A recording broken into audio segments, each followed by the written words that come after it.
The Labour Party continue to be split over the issue of free movement. Or that's exactly what they want you to think, because they're all still in favour of open borders. Here's the evidence.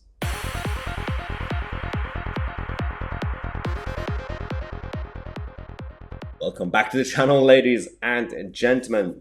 I find it fascinating when mainstream parties, your centre-left, centre-right, centrist parties come out to say, well, we're still in favour of controlled migration, but you're still in favour of open borders. You simply want to have the illusion of controlling the door, but in fact you still want more migration. There's absolutely no logic behind their thinking, and simply to find a shortcut and a plaster for the problems that in some industries and some sectors we face. They think, well, we need to just bring in more workers instead of training our own people. So this is about Lisa Nandy of the Labour Party, who wanted to be Labour leader, who still wants to be the next Labour leader, but she's not fully trusted.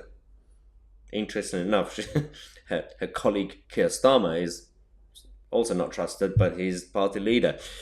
Right now, the last couple of days, there's been this battle because she went on BBC, she went on a Laura Kuenssberg show on Sunday and said something that created a bit of a backlash, because her boss, Starmer, before her, he said, we've changed our policy, we've made a U-turn, we're no longer in favour of open borders, and we want controlled migration, but high migration.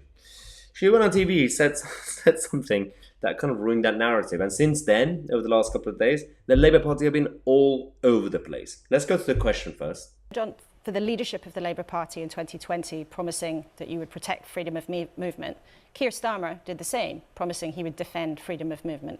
This week, he said something completely different, that he's got no interest in freedom of movement, it cannot return. You have also changed your position.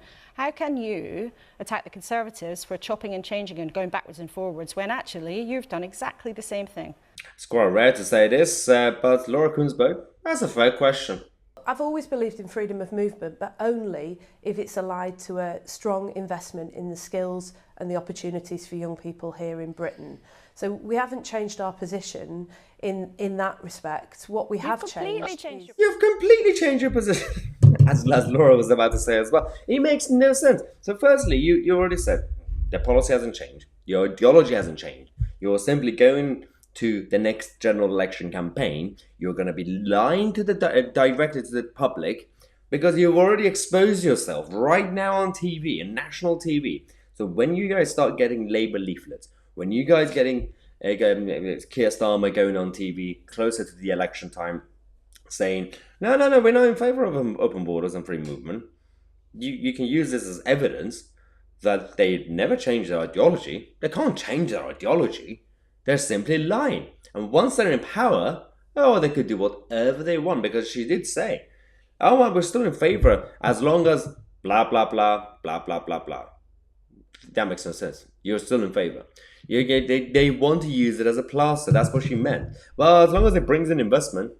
Are you saying investment like when the Russian oligarchs and Chinese oligarchs and all the top people from these countries come to London, buy all the flats and houses and turn them into, just keep them empty, but as an asset, as an investment? They don't do anything with that money. They're going to keep it as an asset. They're going to sell it eventually.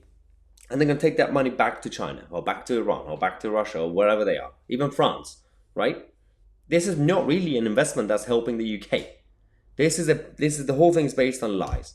And everything that's going to basically causing trouble, they're not going to take responsibility for all the issues that immigration is going to be causing on a cultural level as well as economic level, of course, when it comes to the public services and the fiscal responsibility of the government.